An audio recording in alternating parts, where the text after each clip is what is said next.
네, 안녕하세요. 이규범입니다.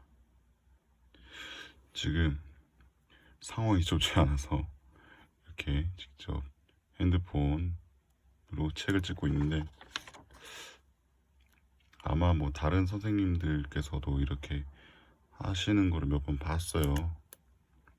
봤는데, 난 너무 힘들 것 같아. 지금 이거 거치대도 없어 손으로 이렇게 하고 있는데, 음, 좀 보기 힘들어도 양해 바라고, 이거를 본다고 생각하기보다는 그냥 듣는 쪽으로 한번 여러분이 직접 책을 보면서 할 수 있도록 해줍시다.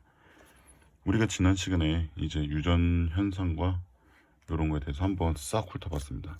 여기 멘델에서부터 이제 여기 더프리스 나왔고요. 그 다음에 모건하고 뭐 또 이제 요 베이트슨도 있었는데 뭐 그냥 요거는 그냥 넘어가 된다 했어요.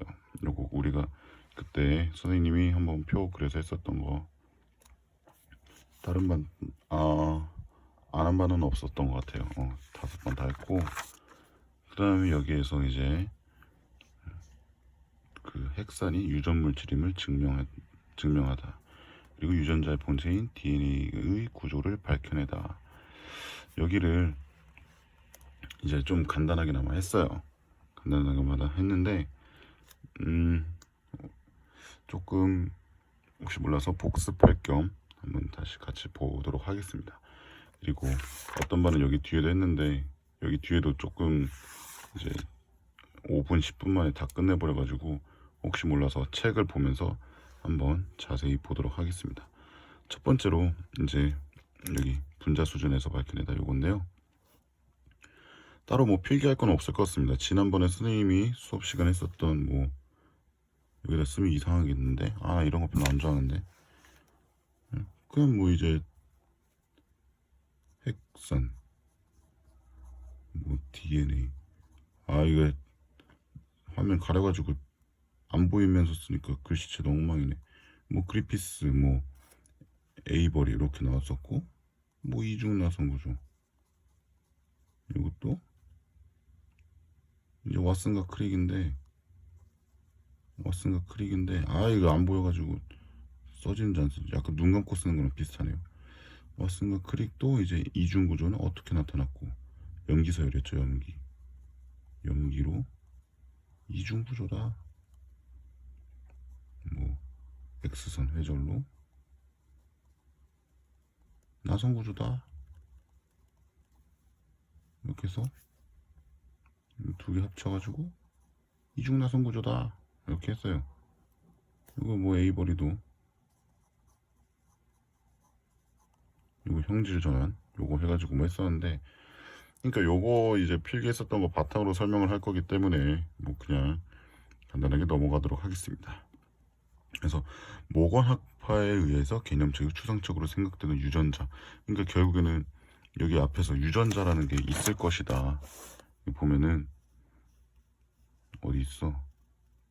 이 유전 문제 이런 거를 하면서 여기 위에도 염색체가 유전 형질을 전달하는 것을 증명했다. 그래서 얘 염색체가 뭔데 하다가 결국에는 이 유전 원리 이런 걸 보면서 그래서 염색체가 뭐냐 정확히 이게 왜냐하면은 여기 어디 있지? 이거 내가 포스트잇 붙여놓은 줄 알았네.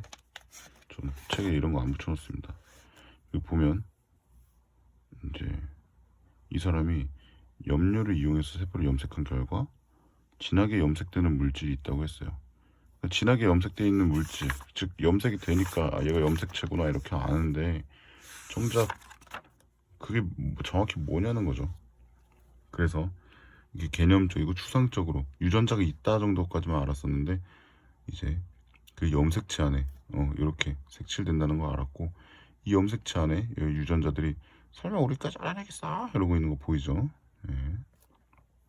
그래서 무엇의 문제에 집중하게 되었다. 예, 다 제가 공부했던 거예요. 요거 말고 또 따로 있는데 그리고 학습지는 추석 때 만들려 하다가 시험 문제 통합과학 이런 거 하다 좀 치여가지고 이제 저거 뭐야 용불용설 했습니다. 만들어지는 대로 선생님이 아마 어떻게든 내일까지는 제가 다 완성할게요. 아, 내일까지는 안 되는구나. 어떻게든 다음 시간까지는 제가 완성하도록 하겠습니다. 예, 미안합니다. 그래서 요 이제 어떤 구조로 되어 있는가, 어떤 물질로 이루어져 있는가, 요거를 이제 봐야 됩니다. 이제 여기 옆에 유전자서를 한번 보면 이제 유전자가 어떤 물질이냐 요거에 대해서 유전자에 대해서 우리가 봤을 때 요거로 보면 되는데요. 유전자가 염색체의 일정한 위치에 존재하며 대립 유전자들은 상동 염색체의 같은 위치에 있다. 그러니까 뭐 예를 들어서 요런 놈이 하나 더 있다고 봅시다. 우리가 이래서 과학서를 알려면 3학년이 돼야 되는 이유가 있어요. 뭐 예를 들어서 여기에 있는 유전자라고 치면 우리 염색체가 하나만 있는 게 아니거든. 한 쌍으로 있는 거야. 한 쌍. 이 한 쌍을 똑같은 염색체인데 뭔가 약간 그래. 여튼 이 한 쌍에 대해서 이거를 상동 염색체라고 하고요. 이 같은 쌍을 이 대립 형질은 대립 유전자는 똑같은 부위에 있다. 이렇게 보면 되겠습니다. 그래서 핵산이 유전 물질임을 증명하다라고 했는데 이 핵산이 바로 여기 나와 있죠. 생명체의 유전 물질로서 DNA와 RNA로 구성되어 있다.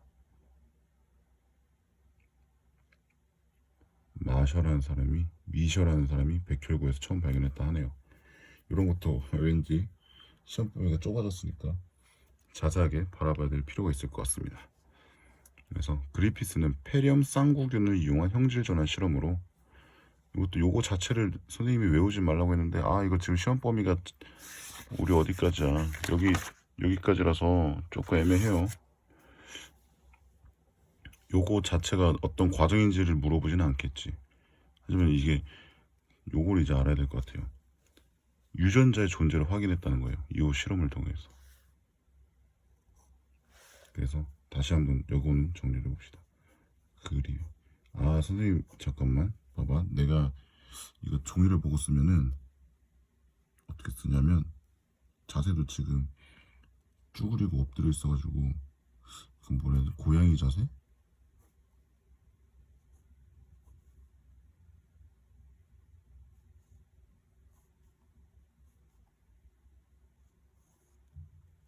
약간 이러고 있어요.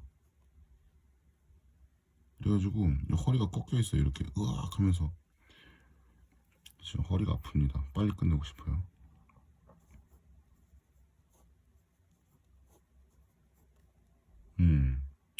원래 저는 악필입니다. 미안합니다. 그래서 그리피스의 실험을 통해서 유전자의 존재를 확인했다. 여기 이제 중요한 키포인트가 될 거고, 그다음 에이버리는 이제 지난 시간 했었죠. 핵산인 DNA가 유전 물질임을 주장했다. 이렇게 되겠어요. 요게 우족 파트의 핵심 포인트겠죠. 요거 이제 폐렴 쌍구균 정도는 요거는 이제 알아야 되겠죠. 이것도 다 지난 시간 한 건데 다시 보도록 하겠습니다. 그래서 여기 이제 살아있는 S형균을 여기다 집어넣었는데 죽었대요. 그러니까 얘가 결국에는 뭐냐, 킬러죠.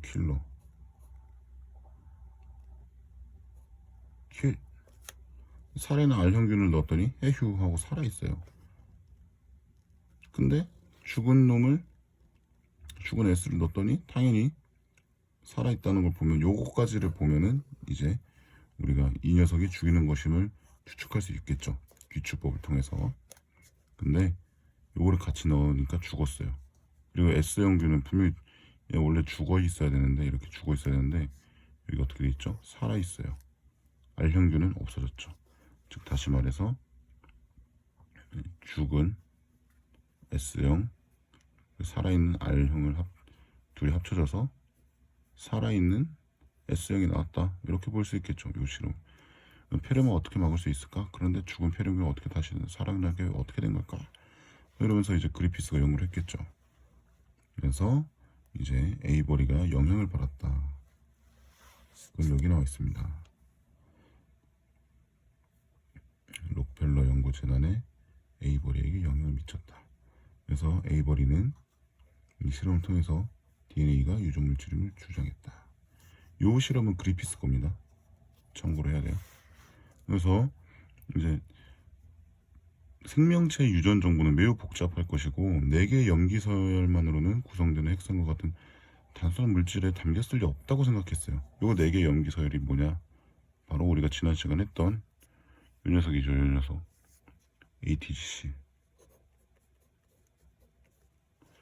4개의 염기서열로 어떻게 이렇게 우리 요 선생님 손 봐봐요.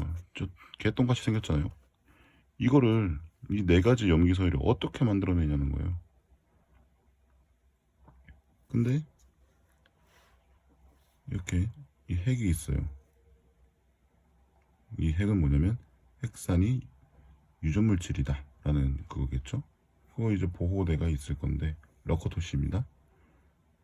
이 유전물질임을 지지하는 여러 제한과 검증들이 시험이 이루어졌다. 즉 보호대가 점점 두꺼워지겠죠. 두꺼워진 상태로 어떻게 되냐? 확정짓게 되었다라고 나와 있죠. 즉 전진을 하게 된 겁니다. 요거는 뭐 시험에 안 내겠죠, 당연히. 나였으면 냈을 것 같은데. 다른 쌤들은 어떻게 할지 모르겠네. 그래서 이제 이렇게 여러 가지 실험을 통해서 결국은 핵산이 유전물질임을 증명했다는 거고요. 두 번째로 유전자의 본체인 DNA 구조를 밝혀내다. 여기서 나오는 게 바로 요 아저씨 두 분입니다.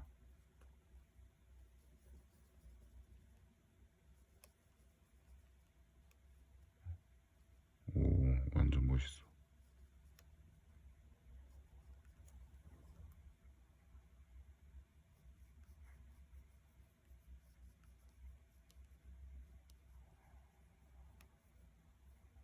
오, 완전 상남자. 구렛나루도. 더 콰이엇을 만들어 볼까? 아, I'm the quiet motherfucker. Yeah, 일리네 갱. 미안합니다. 수업을 빨리 합시다. 자, 유전자의 본체인 DNA 구조를 밝혀내다. 근데 이제 유전 물질이라는 것까지 알았지만 어떤 구조로 하고 어떤 유전 정보가 어떻게 저장되어 있냐 요거를 이제 알아봐야 되는 건데요.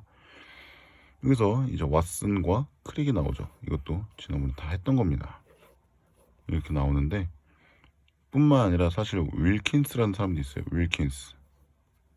윌킨스라는 사람도 있는데 우리가 사실 요 둘이 제일 유명하기 때문에 뭐 왓슨과 크릭 위주로 합시다. 그래서 이 윌킨스라는 사람과 프랭클린 여기 있는 이 사람이에요. 이 사람이 촬영한 DNA X선 회절 사진. 그건 또 여기 아래 있어요. 신기하고만. 선생님이 처음에 보고 신기했어요. 어떻게 이렇게 이거를 보고 알 수 있지? 그래서 이 사진을 보고 규칙적으로 반복되는 나선형 구조를 이루고 있다. 즉 요거에서 한 가닥만 있다고 보면 됩니다. 이렇게 요거만 있다고 생각하면 돼요. 이런 모양이겠구나 생각을 한 겁니다. 근데 문제는 뭐냐면 이 DNA를 구성하는 염기의 연결과 결합, 즉 염기의 양에 대한 여러 과학자들의 연구는 도움이 됐다 하는데요. 첫 번째로 근거가 여기 아데닌, 티민, 구아닌, 사이토신이 항상 상호보완적으로 결합되어 있다고 주장하는 거예요. 이게 이 염기의 연결과 결합 그리고 염기의 양에 대한 여러 과학자들의 연구가 있었고 이 연구 논문을 분석한 결과 이렇다라고 이제 요 사람들이 논문을 쓴 거죠. 즉 다시 말해서 염기쌍이 있으려면 이렇게 뿅 뭐 이렇게 염기쌍이 있다고 칩시다. 즉 쌍인데 얘는 염기 하나잖아. 그러니까 이렇게 염기쌍이 있어야 된다는 거예요. 이렇게 이 두 개가 맞물려 있어야 된다는 거죠.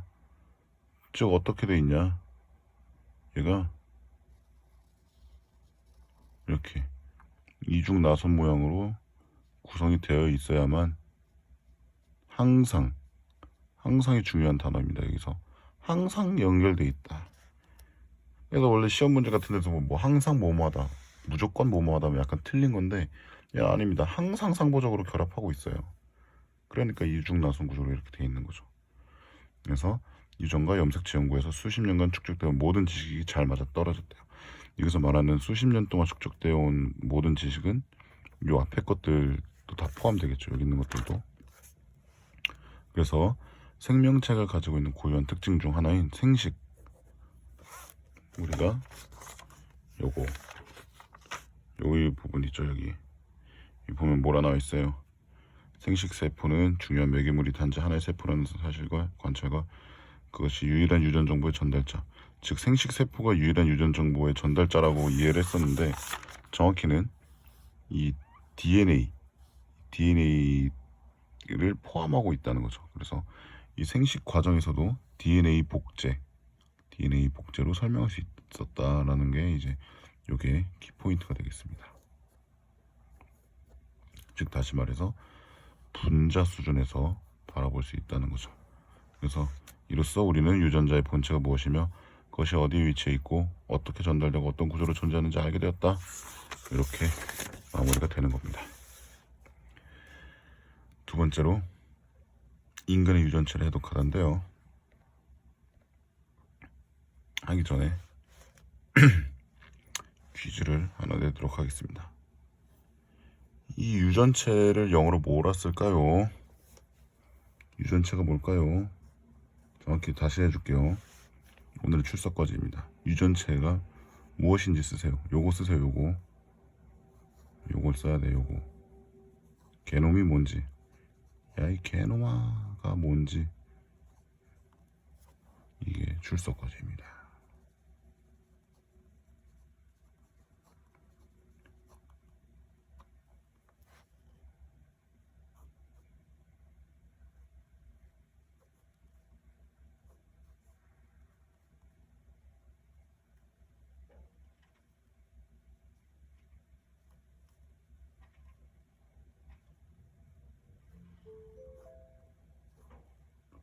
출석과제 다 썼을 거라 믿어요.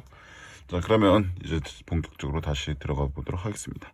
인간 유전체를 해독하다라고 되어 있는데요. DNA의 발견 과정에서 현대 생물학의 가장 중요한 접근 방식인 분자 생물학이 탄생하였으며, 오늘날의 생물학은 분자 생물학이 아닌 것이 없다고 할 만큼 중요한 위치에 되었다.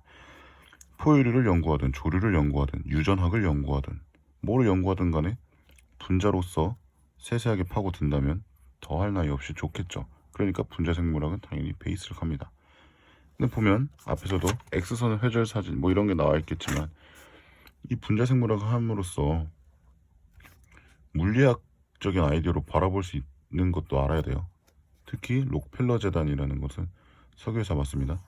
이 물리학 중점 사업에서 물리학에 의한 분석 방법, 기술 및 연구 방법들을 생물학적 문제에 응용하려는 새로운 방향의 흐름이 만들었다는 거예요. 즉 여기에서 우리가 바라봐야 될 건 뭐냐면, 물리랑 생물이랑 합쳤다는 거죠.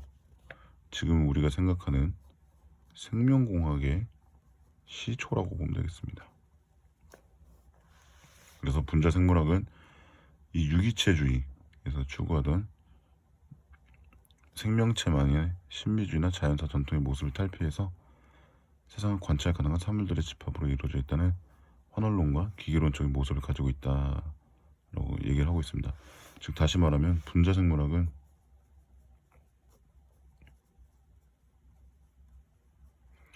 생물학은 우리 인간이 이렇게 웃고 떠들 수 있는 게 사람이라서가 아니라 어떤 세포로서 이루어져 있는 세포들의 집합, 즉 세포들의 집합이란 뭐예요? 요 세포들이 각각의 일을 하거든. 즉 시스템이에요. 시스템. 인간을 하나의 사람으로서 바라보는 게 아니라 시스템, 컴퓨터처럼 시스템으로 바라보는 거예요. AI 이런 거 생각하면 되겠죠. 그래서 분자 생물학은 더 발전해서 과학자들 사이에서는 아까 말했잖아요. 여기에서 이걸 어떻게 매우 복잡할 것인데 어떻게 이거를 다 하냐 했던 거를 실제로 하게 됩니다. 그래서 이 게놈 인간 게노마 프로젝트가 시작되었는데 2001년 이렇게 6개국 합동으로 네이처지에 이렇게 발표를 했대요. 선생님 어렸을 때는 요거 이제 열심히 연구하고 있다 요까지만 나왔었는데 2003년에 발표됐다고 하네요. 여러분 태어나기 전이죠. 그렇게 보니까 되게 오래된 것 같네. 마침내 인간의 모든 유전 정보를 해독하게 됐다. 모든 유전 정보 해독. 그러면 이 게놈 프로젝트의 의의도 알아야겠잖아요. 의의. 바로 요게 이제 게놈 프로젝트의 의의가 되겠죠. 인종이 싫지 않은가. 즉 다시 말해서 뭐 흑인종, 백인종, 황인종 이게 어떤 우리가 린네에서 배웠었던 그 종으로서 이게 세 가지가 분류가 되느냐 아니면 그 셋 다 똑같은 인간이냐 요거입니다. 아 이거 딱 봐도 인간 아니야? 아니 흑인하고 백인하고 이렇게 부모님이 한쪽씩 있으면 흑인 혹은 백인이 되는 게 아니라 약간 이 피부색이 살짝씩 섞이지 않아요? 아 이거 왜 굳이 나누는지 모르겠네. 왜냐? 여기 다윈 파트에서 배웠죠? 어딨어 이거? 여기 보면 요거 있죠 요거 잘못된 활용 요거 때문에 그래요. 보면 우생학과 골생학 등은 인종차별 및 성차별의 과학적 근거로 전락하여 사회적으로 많은 혼란을 초래했다. 요러니까 이제 만들게 되는 겁니다. 우리나라도 뭐 백이민족이 있다는 얘기 하는데 그딴 거 없어요. 다 몽골 사람들 다 쳐들어가지고 그리고 한민족 끝난 지가 언제 애초에 삼국시도 뭐 한민족이야? 씨. 이런 것 애초에 약간 윤리적으로 봐도 아니라 상식적으로 봐도 굳이 나눌 필요가 없는데 여튼 이거를 이제 과학적으로 나눴다는 거죠. 확인했다는 거죠. 그래서 보면 인종 개념이 유전학적인 개념인지의 문제는 우생학의 망명을 기억하는 유전학자들에게는 걱정스러운 것이었다. 때문에 인간 개념 프로젝트가 완료된 2003년에 인종은 없다라는 선언을 했습니다. 즉 아까 선생님이 얘기했던 것처럼 따로 나눠져 있지 않다는 거죠. 요게 이제 맞는 것이다. 보면 약간 저같이 생겼죠? 저 안경 보면 이렇게 생겼을 것 같아요. 이 뱃살도 좀 튀어나왔네요. 여기 또 말라있네요. 뱃살이 한쪽만 튀어나와있네. 이제 소중한 정보들하고 이제 피 하나 싹 뽑아내면은 이제 유전 물질이 뭐 어떻게 됐는지 알고 새로운 시장이 열리겠군. 즉 제약회사라든지 이런 거 선생님 수업 때 다 했어요. 여기 있죠. 염기서열, 염기쌍 이렇게 틱틱틱틱틱 뒤에 인종은 없는 거야 이렇게 하는데 선생님이 얘기했던 것처럼 이 결국 의 과학사적인 영향은 뭐냐면 인간에 대한 이제 생명, 사회적 윤리, 그리고 질병, 이 질병을 치료하기 위한 제약 같은 부분에 대해서 우리가 질병 및 제약에 대해서는 혹은 이 생명의 구조에 대해서 연구가 비약적으로 발전했다는 거고요. 이런 거를 연구하면서부터 윤리적으로도 이제 해소가 어느 정도 되었다는 겁니다. 여기에서부터는 이제 거의 현대예요, 현대. 근현대인데 이제 여기서는 뭐냐면 이제 인공 생명체까지 만들 수 있게 됐다. 뭐 이렇게 얘기가 나와 있습니다. 그래서 이제 여기에서는 분자생물학을 다뤘는데 이번엔 여기서는 유전공학을 다뤄요. 유전공학. 분자생물학은 반전을 거듭하면서 유전공학이라는 새로운 학문 분야를 탄생시켰다. 특정 유전자만을 절단하여 분리해낸 후, 그러니까 뭐 예를 들어서 여기에서 우리가 필요한 칙칙 잘라낸다는 거죠. 여기만 틱틱틱 유전자 가위 이렇게 잘라낸다.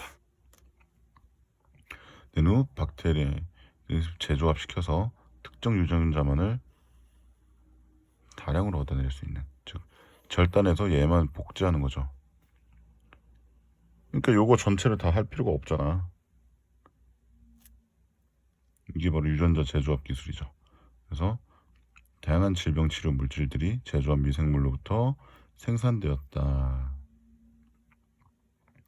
옛날에는 뭐 어떤 약물을 개발하기 위해서 요만큼의 물질이 필요했다면 요즘은 요만큼만 있어도 요거에 몇십 개, 몇백 개, 몇천 개 분량, 몇만 개까지도, 수십만 개까지도 이제 만들 수 있을 정도로 이게 다 이런 데 쓴다는 거예요. 뭐약 같은 걸 예를 들면 이 질병 치료 물질 이렇게 나와 있죠. 이게 유전자 가위에 의해서 나온 건데, 뿐만 아니라 이제 멀리스라는 사람이 나와요. 멀리스에서 이 PCR 중합 효소 연쇄 반응법, 이름도 어려워요. 이게 결국은 뭐냐면 DNA 증폭 기술이라는 것만 알면 돼요. PCR이 DNA 증폭 기술이다. 요거 알면 됩니다. 그래서 약간의 아주 작은 유전자 조각만 있어도 연쇄 증폭을 통해서 충분한 많은 양으로 늘려준다고 해요. 요거에 대한 의의가 바로 여기 있습니다. 이 유전자 증폭 기술의 의의는 뭐냐면, 요거는 좀 중요하겠죠. 범죄 현장에서 범인의 작은 혈흔이나 타액 등에서 뭐 지문 이런 것도 유전자를 채취를 해서 과학 수사를 할 수 있다는 거죠. 범인을 찾기가 매우 쉽다는 거죠. 그래서 뭐 여기 DNA 검사를 해봤더니 이러면서 미디어에 나오는 거 있잖아요. 그런 게 다 이런 거에 대한 예시겠죠. 그다음 또 고생물학이나 고고인류학에서 계통을 추정할 때 이용되고 있다라고도 했습니다. 그 우리가 영상에서 봤었던 그 어머니들의 어머니를 찾아보니까 뭐 지구에서 아프리카 어디가 인류의 시초였다 뭐 이런 것들 나오죠. 그런 것도 이런 DNA 증폭 기술을 이용했겠죠. 이게 그러니까 결국에는 이런 유전자 가위라든지 유전자 증폭 기술들이 근대 뭐 몇십 년 전에 개발됐음에도 불구하고 지금 계속 이렇게 상용화돼서 쓰이는데, 이제 여기부터 미래입니다. 미래. 이미 지금 이거는 이제 여기까지는 연구가 다 된 상태에서 상용화가 된 거고, 여기 이제 연구만 된 거예요. 상용화는 아직 안 된 건데, 이미 합성 생물학이 등장했대요. 요거 뭔지 한번 보면 되겠죠. 그래서 여기 이 저자는 얘기하고 있는 거예요. 게놈 프로젝트 때까지만 해도 우리가 인간의 유전자가 어떻게 생겼는지만 알면은 오케이다 이렇게 했었는데, 이제 읽는 유전학에서 쓰는 유전학 시대로의 도약이다. 그래서 연구자들은 합성 생물학을 두 얼굴의 과학이라고 하는데요.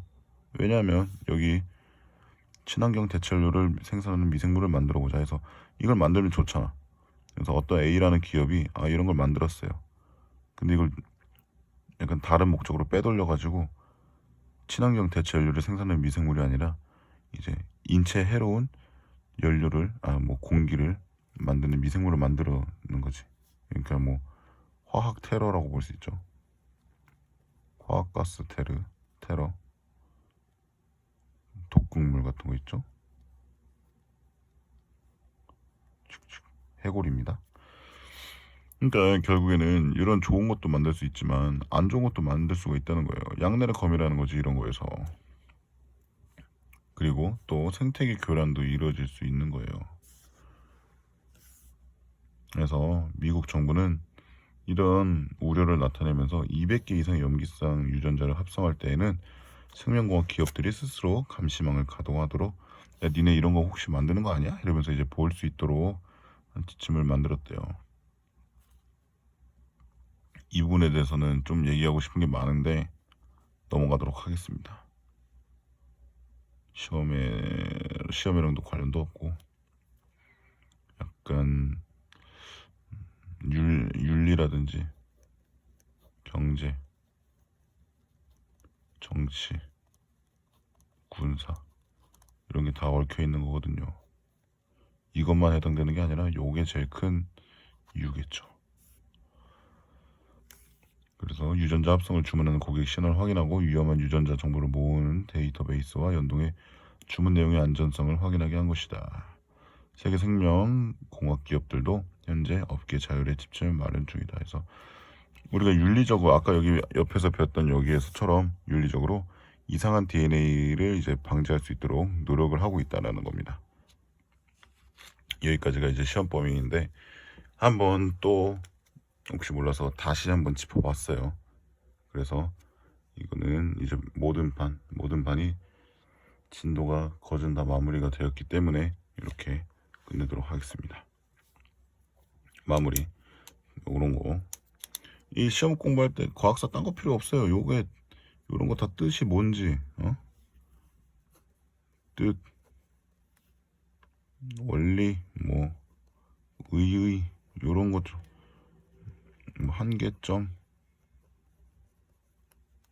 특징, 뭐 요거 5개만 알아도 어이씨 요거 5개면 11개 쉬운 5가지네요.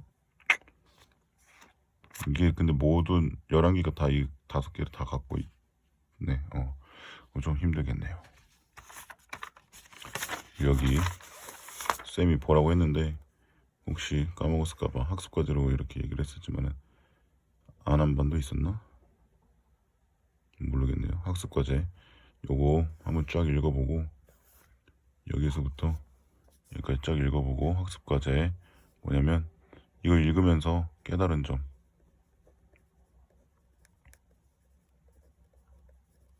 역시 분량은 적을수록 좋아요. 적게 써서 제출 이 영상과 함께 하도록 하겠습니다. 자, 여튼 고생 많았고요. 남은 시간 동안에는 요거 쫙 읽어보면서 한번 정리할 수 있는 시간을 가져보세요. 여기에도 나와 있는데 본문 223쪽에 정말 선생님은 중요하다고 생각하는 게 있어요. 요것만 한번 볼까요? 왜냐면 과학사가 결국 역사도 역사인데 이 역사를 알면 우리가 지금 어떻게 써먹냐, 정작 이제 여러분들이 과학을 배우면 어디다 써먹냐 맨날 이런 얘기를 하잖아. 이런 데 써먹는다라는 걸 좀 알려주고 싶은데 그런 건 다 이런 파트거든요. 난 그래서 원래 빨리 진도를 나가서 이제 기말고사 때 요거를 배웠으면 하는 바람이 있었어요. 그리고 유전자 연구 역사가 있습니다. 이렇게 있는데요. 요거 이제 한번 싹 읽어볼 수 있으면 좋겠습니다. 자, 그럼 여기까지 이규범이었습니다.